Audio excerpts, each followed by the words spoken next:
আসসালামু আলাইকুম। ওয়ালাইকুম আসসালাম। আরে শফিক, তুমি এই টাইমে আমার অফিসে? এখন তো আমি উঠবো।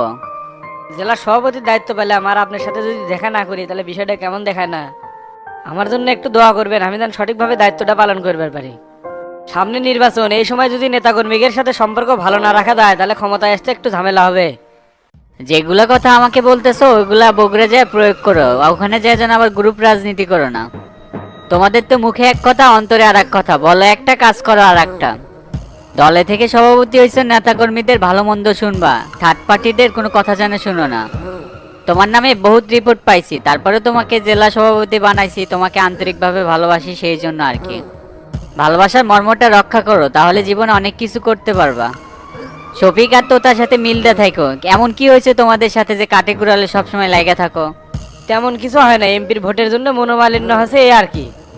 তারপরও বহুতবার চেষ্টা করছি অর্গের সাথে মেশা, কিন্তু ওরা আমাকে যখন দেখে তখন আমার কাছ থেকে চলে যায়। আমারও তো মান সম্মান আছে, নিজেকে আর কতবার ছোট করব। তো তা আমার বয়সে ছোট, সে আমার সাথে দীর্ঘদিন চলাফেরা করছে, তারপরে আমাকে সম্মান দেয় না, এটা কোনো কথা হলো? তো তাহলে চ্যাংরা মানুষ, এই বয়সে মাথা গরম থাকবে, তুমি নিজে থেকে একটু মিলেমিশে থাকবা। আর একটা কথা মনে রাখবা, নিজেদের মধ্যে ঝগড়াঝাটি করবে না, তাহলে থার্ড পার্টি সুযোগ নিবে। আর শামসুর সাথে তোমার এত মিল কিসে? ওই হচ্ছে বিরোধী দল নেতা, ওই কি চাইবে আমার দলের ভালো হোক? এমনি খালি হাত পায়ে বড় হয়েছে, মাথার বুদ্ধি শুদ্ধি কোনো কিছুই নাই।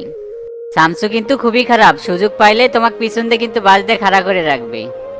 যে ছেলে রাস্তার টোকায় থেকে অনেক বাধা বিপত্তি পার করে আজ এই স্থানে আইছে, তোমরা তাকে নর্মাল মনে করো না, যে শূন্য পকেটে রাজনীতি করে আজ এই পজিশনে আছে। আর তোমরা লাখ লাখ টাকা ব্যয় করে এই পদ পাও না। আচ্ছা, তুমি এই পদ পাওয়ার জন্য শামসুকে কত টাকা দিছো কও তো? না না ভাই, কোনো টাকা পয়সা দেয় নাই, দুই একদিন কথাবার্তা করছি এই সুবাদে। দূর মিয়া, কাকে কি কও? খালি পকেটে কোনো বাজনা বাজে নাকি? আমার কাছে কথা লুকায় না, আমি কিন্তু সবকিছুই বুঝি। বহুত জল ঘোলা করে আমি এই পজিশনে আছি। আমি মাল যদি সেনা না হইতাম তাহলে এই পজিশনে থাকতে পারতাম না। তাই বলতেছি, এত ন্যাকামি না করে সত্যি করে বলো কত লাখ দিছো। সত্যি করে বলতেছি ভাই, কোনো টাকা পয়সা দেয় নাই। যদি টাকা পয়সা দিতাম তাহলে আপনি কি দিতাম, অন্য কাউকে দিতাম কেন? আর শামসু ওই ধরনের ছেলে না যে টাকা দিয়ে কাজ করবে, যা করে নিজের থেকেই করে। চুপ থাকো মিয়া, এগুলো সৎগিরি সব মুখত, বাস্তবে খুব কঠিন। তুমি কি শামসুকে আমার থেকে বেশি চেনো? এক সময় ভাড়াটিয়া মাস্তান হিসেবে কাজ করতো।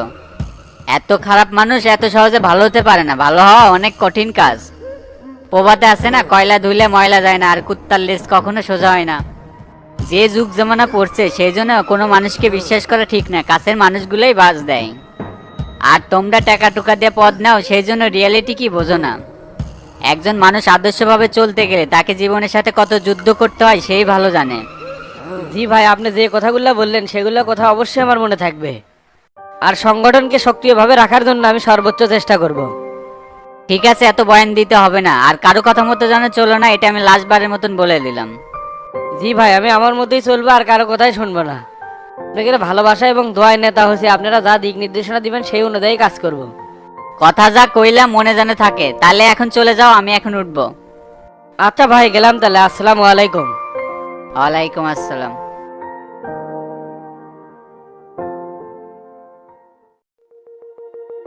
তোতা থাকা, আমি বাড়ি বলে গেলাম। আচ্ছা যান, শরীরটা অনেক টায়ার্ড, বাড়ির যে আমারও বিশ্রাম নেওয়া লাগবে, 2 দিন বিছনাতে উঠেই পারবো না। এখন নেতা হচ্ছু, অত আলসেমি করলে হবি না, তোর মাথা তো অনেক দায়িত্ব। তাই এবার এলা একটা গরু জবাই করে এলাকার লোকজনের খাওয়ার একটা ব্যবস্থা করে দে। আর কত কিলাই? কয়দিন আগে আপনাকে 10 লাখ টাকা দিলাম বাচ্চুর কাছ থেকে সুদের উপরে নিয়ে। আশপাশে যে কত লোক টাকা পায় তার নাই হিসাব, তার মধ্যে আপনি টাকা পূরণের লাইন ধরেছেন। তুই মাত্রই নেতা হচ্ছু, তাতেই এত বিটলামু করা শুরু করছু। ইনকে করে চলতে থাকলে তোর ভবিষ্যৎ কিন্তু খুব খারাপ হবে। এত বড় একটা দায়িত্ব পাচ্ছু, তাতেও মানুষকে খিলাইতে কিপটামু করেছু। না না, ওলে কিলানের মধ্যে আমি নাই, মানুষে কিলে এই যুগে মন তোলা যাবে না। শোনেক তোতা, নেতা হচ্ছু দেখি ভাবিস না যে এক কথা দুইবার করে কমো। আমি কিন্তু এক কথায় একবারই কই। টাকা ইনকাম করা যাবে কোন লাইনে সেই লাইন ধরেন, টাকা পূরণের লাইন আর ধরেন না। এখন পাওয়ার আছে, কোনো ঝামেলা নাই, বিপদ হলেই পার্টির সেক্রেটারির কাছে ফোন দেবো। শালা সেক্রেটারির নাম্বারটা এর মোবাইলে দেওয়াটা হয়েছে আমার ভুল। এখন ফোন দিলে তো আমার সব গম্বর ফাঁস হয়ে যাবে। জিঙ্কে করে হোক এর মোবাইলটা কোনোভাবে হাতে নিয়ে নাম্বারটা ডিলিট করে দেবো। তাহলে তাহলে আর কাকো খিলানির দরকার নাই, তুই বাড়ি চলে যা। আচ্ছা থাকেন, গেলাম তাহলে।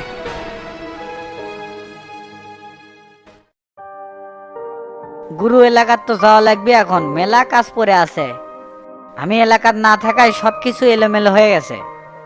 তাহলে চলে যা, এদিককার কাজ তো মোটামুটি ক্লিয়ার করাই হচ্ছে।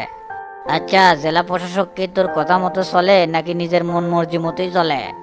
না, লোকটা যথেষ্ট ভালো এবং দুর্নীতি প্রশ্রয় দেয় না, আমার সাথে তার ভালো সম্পর্ক। আর সাধারণপুর গাবতলী রাজনীতি প্রোটোকল থেকে শুরু করে সবকিছু মোটামুটি ভালো। এখন দেখা যাক নতুন কমিটি কি করে, সেটাই বুঝতে পারছি না। না বোঝার তো কিছু নাই, সবিক তো তুরই লোক, তুই তো ওকে নেতা বানিয়ে দিল। শফিকের গতিবিধি ভালো করে খেয়াল করা লাগবে। মানুষ কি এমনি ভালো হয় সুদনত পড়লে ভালো হয়? চতুর মুখে হাতে দেখছে যে আমি আর নেতা হওয়ার পাচ্ছি না, তখনই তো আমাদের কাছে ওপর হয়ে পড়ছে। এটা তুই ঠিক কছু, ঠেলাত পরে উই হামাগারের কাছে আসছে। তবে ওক যে উপকার করে দিছি, ওর বাপও তো এত উপকার করে দিয়ে ভালো নাইনি। শোন শামসু, ওকে একটু স্পেস করে দিস যাতে টাকা পয়সা কিছু ইনকাম করতে পারে, তবে অন্যায় ভাবে না। তবে আপনি কাছে থাকলে না সবকিছু হালকা মনে হয়। আমি তো আশায় ছেড়ে দিয়েছিলাম যে শফিক চাচা আর নেতা হওয়ার পাবি না। কামাই করে স্পেস করে দমুনি, তবে টেকার লোভে পড়ে গেলে ভালো মন্দ দেখবি না। পৃথিবীতে নারী আর টেকা এই দুটোর লোভই তো পুরুষ মানুষকে ধ্বংস করে দিল। তবে গুরু, আপনার খেলাটা কিন্তু এবার সেই খেলা হচ্ছে, এতে করে দর্শকও অনেক খুশি আছে।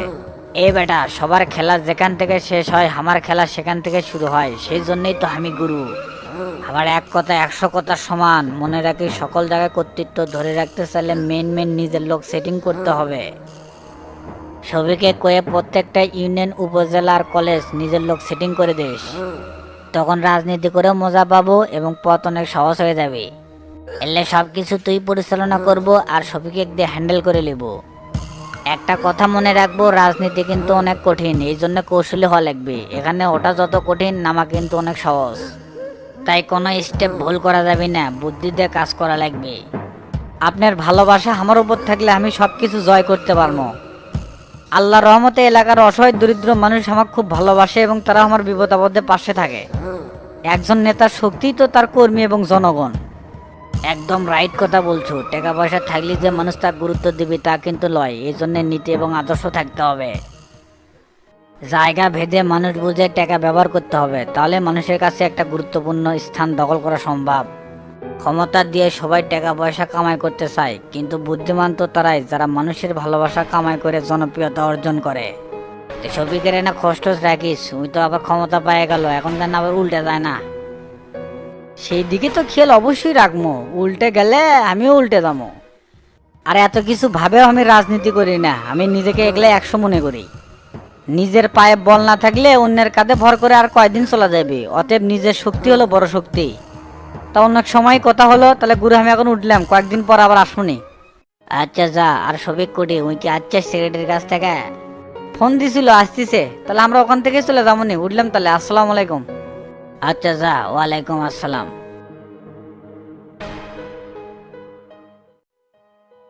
ভাই, কাম তো 100 হয়ে গেল, এখন হামাকে ঠেকায় কেটে যাই। এখন হামাকে কাজ কামে বাধা দিবি তাকে সাইজ করবো। ক্ষমতা আছে, শক্তি আছে, এখনই তো প্রয়োগ করার সময়। এই রাজনীতি করবে যে জায়গা জমি যা বিক্রি করছি সব সুদে আসলে তুলে নেবো। কথা তুই ঠিক করছো, বগুড়া জেলা এখন আমার আন্ডারে, আমি যা কমো তাই হবি। খালি মাথা ঠান্ডা রেখে সামনে আগে যাওয়া লাগবে, তাহলে দেখবো রাস্তা আপনা আপনি বেয়ে যাচ্ছে। আমি কই কি ভাই, জেলার রাজনীতির নিয়ন্ত্রণ হয় কিন্তু কলেজ দিয়ে, আর সিন্ডিকেট রাজনীতির নিয়ন্ত্রণ করে শহরের পোলাপান। আমাকে যারা কাছের ভাই ব্রাদার তাদের কিন্তু গুরুত্বপূর্ণ জায়গায় বসানো লাগবে। এই জন্য বগুড়া জেলার প্রতিটি ইউনিটে নেতা কর্মীর সাথে সুসম্পর্ক গড়ে তোলা লাগবে। ধরবে নেতা হচ্ছি আমি যা ওকে তেল মারবো, ওরা এসে আমাকে তেল মারবি। কিন্তু টেনশনই একটা, ওই সবিক চাচাক নেই, ওই তো সব কাজেই বাঁ তেলে দিবি। প্রত্যেক কমিটি তারও তো মতামত থাকবি, তাই তো চাবি আমার একটা লোক থাকুক। তাকে তো মূল্যায়ন করে চলা যাবি না, আমরা কি বসে থেকে ঘাস কাটবো? কোনো বিষয়ে আমাকে মন মতো না হলে আমরা একমত হবো না, তাই যা পারে করুকা। চুপ থাক, আমি তো একটা সিস্টেমের মধ্যে পড়ে গেছি, তাই হচ্ছে দলের সভাপতি, তার কথা তো রাখা লাগবি। তুই একটা কাম কর, কর্মীর সংখ্যা বাড়িয়ে দে। রাজনীতির মাঠে কর্মী শক্তি বড় শক্তি। অলরেডি ভাই 10-15টা হুন্ডা এবং 30-35 জন ছেলেবেলে রেডি করছি, তারা সব সময় থাকবে। আপনি যে রাস্তায় যাবেন সেই রাস্তায় লোকজন যেন কয় যে তোতা গেল। রাজনীতির মাঠে ফাপড় নেওয়া লাগবে 100, ভিতরে কেটে দেখে উপরে, এটাই মেইন। এত ভাব নেওয়ার কিছু নাই, আগে পায়ের তলার মাটিটা শক্ত করি, তাহলেই বুঝবো নি কি হচ্ছে। প্রত্যেকটা কলেজ, ইউনিয়ন, উপজেলায় যদি আমার লোক থাকে তাহলেই আমার শক্তি বেড়ে দেবি। জেলা কমিটির মেয়াদ উত্তীর্ণ হয়ে গেছে, উল্লেখ কমিটি বাতিল করে তাড়াতাড়ি নতুন কমিটি দেবো। গাবতলি সাইফুল ওই তো খুব বেশি মাথা মারিচ্ছে, ওয়াক সেক্রেটারি পদ থেকে সরে দিয়ে মঞ্জুক বসান হোক। ওই চেংরা হিসাবে খুব ভালো আছে এবং হামাগের খুব অনুসরণ করে। ক্যারে ডন, তুই কোন মঞ্জুর কথা করছো? ডাল সম্রাট মঞ্জু নাকি? ওই শালা তো কয়েকদিন আগে জেল কেটে আসলো, আবার আমাকে কিছু খেলে বেরো চায়, ওই নাকি? হ্যাঁ ভাই, ওই মঞ্জুই। ওই শালার তো এখন অনেক টাকা পয়সা হয়ে গেছে। অলরেডি তো হামাক প্রস্তাব দিছে, যদি গাবতলী উপজেলা সভাপতি বা সেক্রেটারি বানাও, যত টাকা পয়সা চাও আমি দেবো।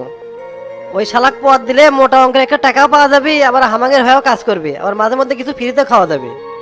তুই তো দেখেছিস সে সেনা হয়ে গেছো, লাইন কেটে অলরেডি তৈরি করে ফেল দিছু। ওর তো এলাকার সেই দুর্নামের পাল্লা সেই বাড়ি, ওকে আবার নেতা বানালে আবার কি হয়? অল্পেল্লা ঝামেলা আছে দেখে তো টেকার অফার দিচ্ছে, তাছাড়া সিলসিলার লোক কি টেকার অফার দিবে? তাহলে তুই ও ক, ওই যেন কিছুদিন আমাদের পাশে পাশে ঘুরে, সরাসরি আর পদ দেওয়া যাবি না।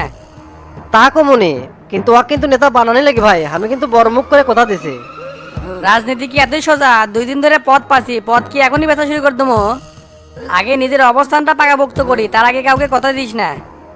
সবাই কিন্তু আমাকে তেল মারে আপন হবার চাবি, কিন্তু কেউ আমাকে আপন না, এই জিনিসটা বোঝা লাগবে। খুব কৌশলে চলা লাগবে, একটা স্টেপ ভুল করলে পিছনে বাঁচ দেওয়ার লোক কিন্তু অভাব নাই। এই কমিটি নিয়ে কিন্তু কম ঝামেলা হয় নাই, হমু সভাপতি হলাম সেক্রেটারি। এমন প্যাঁচ পাকা ছিল এই কমিটির মধ্যেই আমার এক পেটা ছিল না, খালি পার্টির সেক্রেটারি আমাকে রাখছে। এলি সব শামসুর চাল, শফিকে খাড়া করে থুয়ে উই সব চাল চালছে। এবার শফিকে বুঝামু তোদের সাথে লাগবে গেলে তার পরিস্থিতি কত ভয়ানক হয়। তো এখন যে আপনার এলা ওঠা লাগে, একতা যুব সংঘ থেকে আপনাকে একটু সংবর্ধনা দেবে, ওটি যাওয়া লাগবে। কেরে ওটি আবার সবিক থাকবে নাকি, জানিস কিছু? কভার চাছিল, কিন্তু আমি কছি শফিকে কোটি গলে তো ভাই ওটি যাবি না। অলি লেপা মার্কা লোকের সাথে হামরা নাই, কথা যা হবে সোজাসুজি। ঠিকই করছু, এখন সময় আছে দল বাড়ি করার, কাল রেডি থাকিস, সকাল সকাল কলেজে ঢুকবো। আর প্রত্যেকটা ছাত্র নেতাকে কলেজে থাকবার কোষ বলিস, কাল তো ভাই কলেজে ঢুকবি। ঠিক আছে ভাই কমুনি, তে আর কি মাল খাবেন? না আর খামো না, কাল 1000 বেশি টাকা নিয়ে যা, কিছু মাল কিনে ফ্রিজে রেখে দিস। এখন আমি পার্টির সেক্রেটারি, সব জায়গায় মাল খেলে সম্মান থাকবে না, গোপনে খাওয়া লাগবে। ঠিক আছে বস, আপনি যা করবেন তাই হবে। অপরাধ জগতে এমন কোনো কাজ নাই যা আমরা করবো না, কিন্তু পাবলিক কিছুই বুঝতে পারবি না। আজকের এই দিনের জন্যই 5 বছর ধরে অপেক্ষা করেছি, 35 বিঘা সম্পত্তি 5 বিঘা নিয়েছি, দুঃখ কি কম আমার বে? এই রাজনীতি করবে এসে অনেকের সদিন আর ঠিক আছে, কিন্তু লক্ষ্য ছিল একটাই, পার্টির সেক্রেটারি অথবা সভাপতি হমো। আল্লাহ সেই সম্মান আমাক দিছে, এখন দেখে পারবো টেকা কোন পথে কেমনে কামাই করি। ঠিক আছে, এখন আমাকে ধরতো, আমি উঠে পারিচ্ছি না, মাথা আমার কন্ট্রোলে নাই। আচ্ছা ভাই আচ্ছা, আমি ধরেছি, আপনার তো উঠেন না, আমি আসিচ্ছি। তাড়াতাড়ি আয়। আস্তে আস্তে, এত জোরে টানোর চুকে আমার কেমন ধরে লাগিচ্ছে, ধীরে টান ধীরে টান। আস্তে আস্তে যান, দেখেন পড়ে যাবেন। ইয়ে রে, স্যান্ডেল ছাড়াই নাচছেন, তো যান স্যান্ডেল নিয়ে এসে।